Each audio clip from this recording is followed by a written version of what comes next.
Hello traders and welcome to the Friday wrap-up. It is November 20th, 2015, coming to you live from Pattaya, Thailand. Yes traders, I know it's not the proper date, but in my side of the world, it's Saturday morning. Great to be with you. New York session has closed. They closed early yesterday due to the Thanksgiving holiday. So it is Saturday, November 28th, 2015 in Pattaya, Thailand. And it is currently 21:36 hours on Wall Street on a Friday night. All right, traders, this is brought to you through FXCL Excellence in Trading. Please come visit us at fxclearing.com for your trading solutions. Traders, great to be with you. Got a lot of daily charts to look at today. Markets are doing their thing as we get ready to enter into the holiday season. So volatility might slow down a little bit. We got about 2 weeks left of some really good trading, and then it'll slow down. Even though I have to tell you, last year was not bad during the holiday season. A lot of traders did very well. All right, let me introduce myself to you and we'll get started. My name is William Gilda. I'm your moderator for the Friday Wrap-Up, which we do every single Friday after the New York close. This is where we look at daily charts. We're looking for price action to see what's going on. Traders, I started trading in the year of 2006. In 2008, I retired from a wonderful 27-year career as a firefighter paramedic out of the great state of Florida. Traders, 9 days later, I came to Thailand to celebrate my retirement. And I was only supposed to be here for 3 months. Well, traders, I'm in my 8th year here in Thailand and absolutely loving living in Asia. Definitely, I love trading in Asia, that's for sure. The time zone is really great. It's just basically a regular work day. Early in the morning, late at night, and watching charts and good old price action. And, you know, I'm a technical trader. I love charts. I just love being in front of my charts. You just have to like your charts. If you don't like your charts, change your platform, right? You got to like your charts because your charts is what it makes it all about, right? Price action, price structure, support, resistance, Fibonacci. I use a lot of Fibonacci and I do use pivot points once in a while. And I also use harmonics. And on another instrument, I use Ikimoku. So, yeah, we do a lot of that stuff. And that's what it's all about. Trying to be successful and trying to have opportunities where probabilities are on my favor when we head into the profit loss column. That we get more wins than we get losses, right? But we do take losses. There's no doubt about that. We do take losses. All right, let's get the risk disclaimer. Let's get moving. We got a lot to talk about today. Forex trading has a large potential rewards, but also a large potential of risk. You must be aware of the risks and be willing to accept them in order to invest in the Forex markets. Traders, most importantly, please do not trade with money you cannot afford to lose. Traders, always remember that past performance of any trading system or methodology is not necessarily indicative of future results. All right, let's head over to a commentary. Yes, we had an interesting week. It was really a 4-day holiday.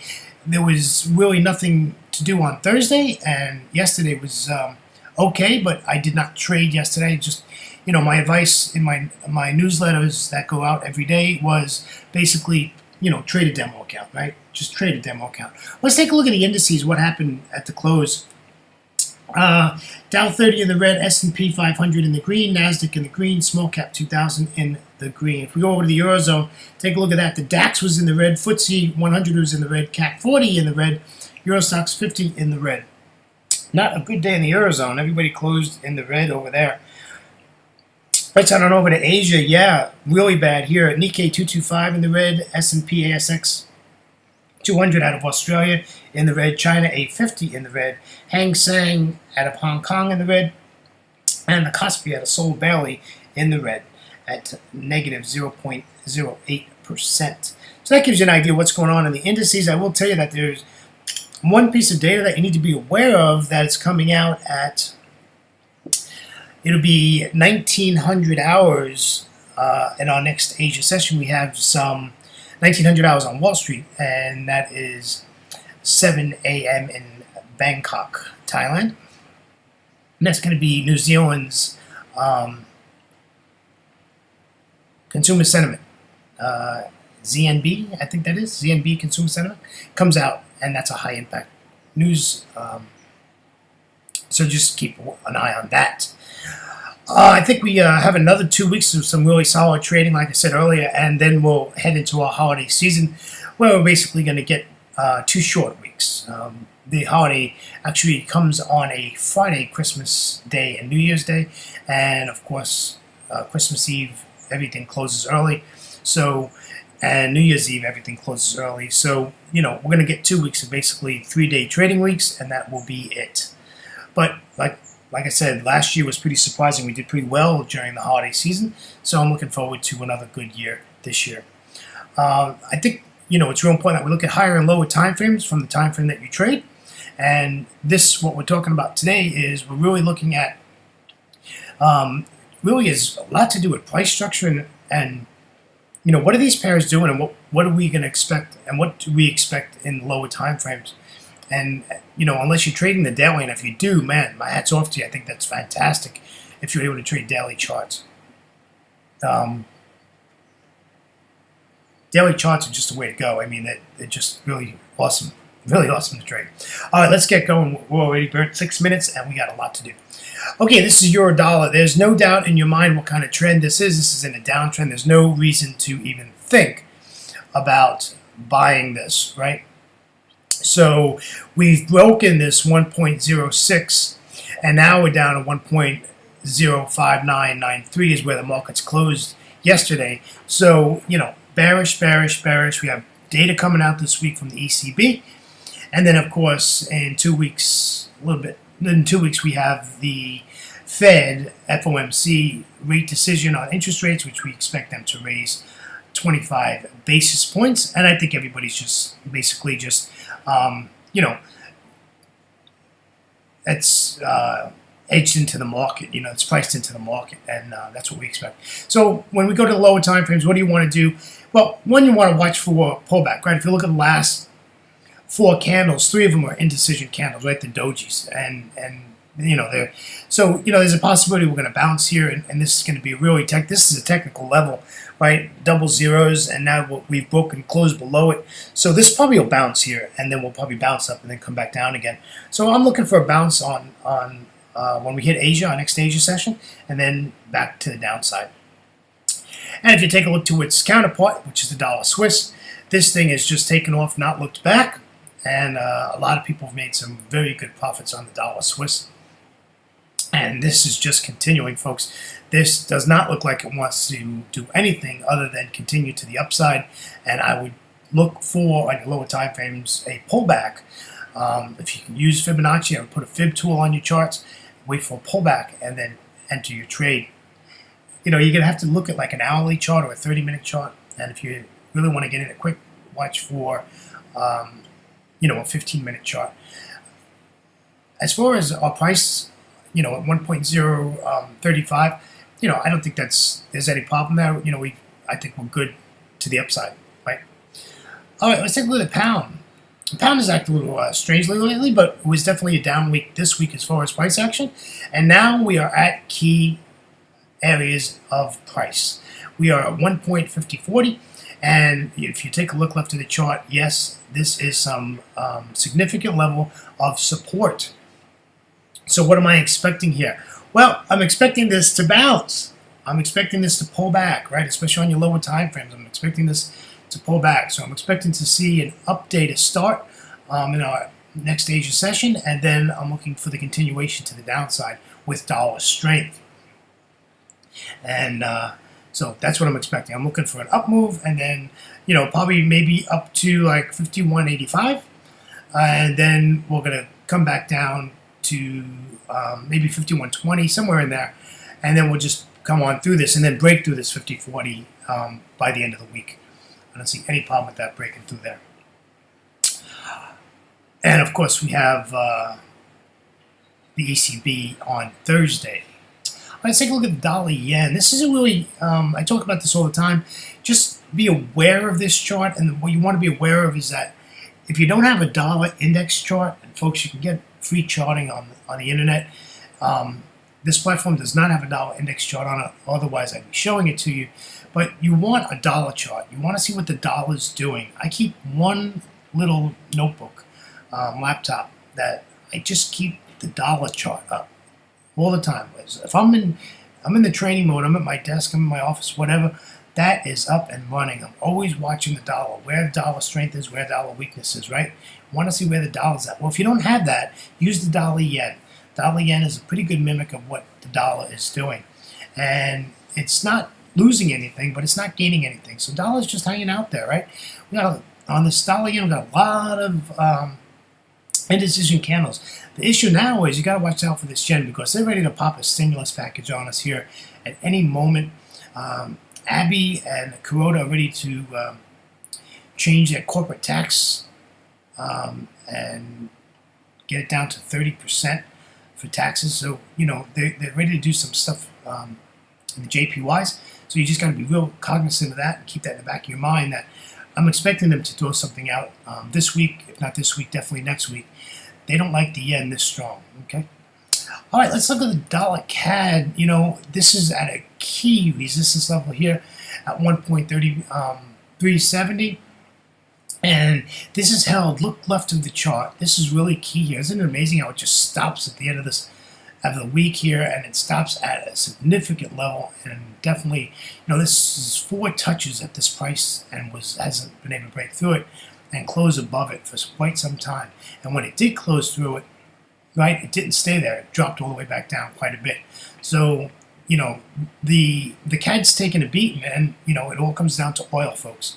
Remember, the CAD is a commodity pair, and it's an oil pair. So, we're looking at this and we're saying, well, what are we going to see here? Well, what we're going to see here is we're probably going to see what we're seeing right now, and I don't see anything changing. Oil's going to fluctuate $1 to $2 till the end of the year. We'll see what happens as OPEC meets in December. I think it's December 9th. OPEC meets, and apparently, as we know, last week they put out that they were going to all settle in and agree on what they're going to do as far as working together. So we'll see what happens. The next day I heard that there was countries that were not going to work with them. So we'll see what happens after the OPEC meeting, but I'm pretty sure it's December 9th. All right, the Aussie dollar, another commodity pair that's very, very moving. It definitely moves with what's going on in other countries as well as Aussie land, and of course, it's fighting against the dollar. But just keep in mind that this pair is bearish, folks. This pair is bearish. Unfortunately, I can't bring out this whole chart because I can only fit so much on my slide. But this is very, very bearish. I have no reason to buy the Aussie dollar. I have no reason at all to buy that. So I don't. I just want to sell it. So I'm always looking for opportunities to sell this. So now we're at a key support area at the 0.71, almost 7,200 area here, and we're key support. If you look left of the chart, man, price stopped at the end of the trading week, and look at all these price action we have here, where it's come to this price and has reacted to it. So we'll just keep an eye on that as we go into a week ahead. But we might get a bounce here. Looks pretty good that we can get a bounce at this price level, and of course, we've broken that 7,200 level, psychological level, and all that. And we'll see if the bulls want to keep it above 7,200, and we'll find out pretty soon in our next Asia session when we get started on our new trading week. If the bulls are going to come in here and take charge of this thing and move it to the upside, and of course, it's fighting the dollar. All right, let's take a look at the Euro Aussie. Euro Aussie is a great pair to trade. It trades over 130 pips a day, folks. This is a great pair to trade. I only want to sell this. I mean, look at this pair here on the daily chart. This is just beautiful. Just nice down move, stair steps, fibs back up, then comes back down. I mean, just really, really nice pair to trade here on this daily, right? I mean, you can get short here, put your stop right above the 200 exponential moving average, and, just wait for this thing to go back down. This is not going to stay in an up mode very long. Maybe another day. People are going to be taking profits from last week coming into our next Asia session. And, but this is definitely to the downside. I just want to sell this. I just want to sell the Euro Aussie. Okay? All right, here's the Euro Yen. I trade it on a regular basis. So again, very bearish. You can see 4 out of 5 days were red days. A couple of days we had some indecision. We had basically no price action, like Tuesday and Wednesday, and we had no price action. So it was pretty sideways for a while there. So we might continue to see that. We'll have to see what happens with the euro as we go into next week. And I would expect that we're going to get this to bounce up again, again at this psychological level, this 130.00, and it's spiked it twice, and it hasn't been able to break below it. So the bulls don't want it getting down below this 130 price level. So we'll see how this works out. So I would expect that this is going to pull back on the lower time frames. You're going to see it as an up day, right? If it went to an hourly chart, and but I expect this to eventually break through that 130 and continue to the downside. And here's a pound Swissy, really nice, stuck at resistance here. Right, you just want to be buying the pound in this pair. Nobody wants to be holding that Swissy in their hand, right? So sorry if you have Swiss francs, but if you're currency trading, we don't mean to hurt anybody's feelings, but we want to be buying the pound here, and that's the bottom line. However, we're at resistance on this daily chart, and we're coming up to this 55 mark here. Again, another psychological level where we'll see if the bulls and the bears want to hold together on what they want to do. So I'm expecting this to pull back and give us probably a red day on Monday, and then continue on its mission to the upside. I think we're going to see some profit taken, and it's going to fight this 55 area, this 1.55 area, and you can see it's coming up to resistance. So it's been above it, so we can do it. But I just want to be buying this. Okay, let's take a look at the beast. This is the pound yen. Pretty funny how this is below the 200 exponential moving average for 5 days. All last week we've been below this 200 exponential moving average. Hasn't really been able to do anything. However, I just want to be selling this. I'm bearish into this. If you look at this chart, it's bearish, folks. It's giving you lower lows and lower highs, but we just want to sell this. This is a great. If you take this and you go to the bottom of the chart there, you can see that blue candle with that big wick right at support there. I would draw a trend line on that, and I'd watch that. And that's going to come right up to that 200 exponential moving average, and we're going to see some sort of a reaction there to the downside. So this is probably going to go up to the 200, maybe not. That's 200 pips away, folks, 180 pips away. So that's a lot of pips. But I expect this to continue to the downside. And here's Aussie New Zealand. This is a great pair to trade, especially going into some data on our next Asia session. So, and that is 1900 hours on Wall Street. We have this New Zealand data coming out, but instead of fighting the dollar, I'd rather trade the Aussie New Zealand in this situation. And this looks like a good pair to possibly be trading here. However, this is bearish, folks. I know you're saying, Bill, you're out of your mind. This is bearish. Okay, all this is doing is fibbing. If you took the top of this chart to the bottom of the chart, this is fibbing. This is coming at a fib level here. We're at this 1.1025 area, and I expect this to continue to the downside, believe it or not. And but we'll see. The problem here is it's like a magnet, right? We got the Aussie is weak and the New Zealand is weak, and it's sort of like a magnet. However, this pair reacts really well, and this reaction off this 200 exponential moving average, you should take note of that. Maybe stick an alert on your charts. When we get back to that price action around that 200 exponential moving average, you want to know when it's getting there, because we can see that this reacts very well to the 200 exponential moving average, and I would want to be alerted to that, and I want to know when that was getting back down there. That could be 2 weeks away, maybe even 3. But I want to know when this is getting back to the 200. There's some really nice price action, as you can see, off that 200 exponential moving average. And here's our Aussie yen. Really nothing going on here. Pretty much sideways price action. And I'm not looking to, as I do trade the Aussie yen, this is not really doing much. And you can see last week we had a lot of indecision candles in the last 5 candles. So I would, if I'm going to do anything, I'm looking to sell this, right? I'm looking to sell this. So we're looking at we're going to come into this 8,800, which is a psychological area, which is only 32 pips away. And that is going to take a toll on us, okay? So psychological area again, and the bull's going to come in here and try to take charge again. It's spiked it a couple of times and has not been able to break below it. So we'll see how it goes. It's been below it before. It hasn't been able to do it this week. All right, here's the New Zealand yen. Not a lot here, folks. Just sideways price action. Nothing to really talk about. I wouldn't trade this pair myself. This just doesn't have enough momentum in it at all. So I would stay away from that. However, the New Zealand dollar, I am interested in, and of course, I want to sell this. Sell, sell, sell. This is bearish. If you open this chart up, you'll see that this is bearish. This is doing some nice stair step to the downside, and I just want to sell this. This is a great place. If you go back, what is that? 3, 6, 7, 8. That big blue candle, and then that doji. If you take that bottom of that doji and just stick a trend line up there, and that'll be a 4-touch trend line, and just wait for it to break below that. That'll give you an idea when this thing's going to go to the downside big time. And again, we have this data coming out at the beginning of the week, the next Asia session, so be alert to that. And again, I'm only bearish in the New Zealand dollar. I don't want to be buying the New Zealand dollar myself. I want to be selling it. Okay? All right, something different that I put in this week, and just 1 minute over our time, but I did put in gold. Gold is down to $1,057.24. This has just tanked.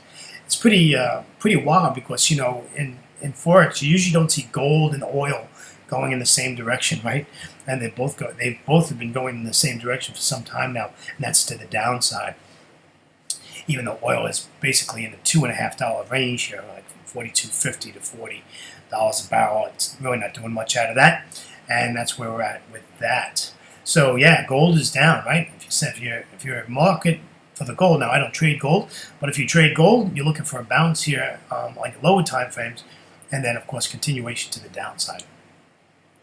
Traders, that wraps up our daily charts. Look at price action for the week ahead. Traders, on behalf of myself, William Gilday, and our great friends at FXCL Excellence in Trading, I want to really thank you for being with me on your weekend, and enjoy the rest of your weekend, traders, and we will catch you in the next Asia session for the market opening preview, which we do every single trading day before the London Open. Traders, remember, this is brought to you through FXCL Excellence in Trading, and if you would, please visit our website at fxclearing.com for your trading solutions. Traders, enjoy the rest of the weekend, and we'll catch you next time. Take care now. Bye-bye.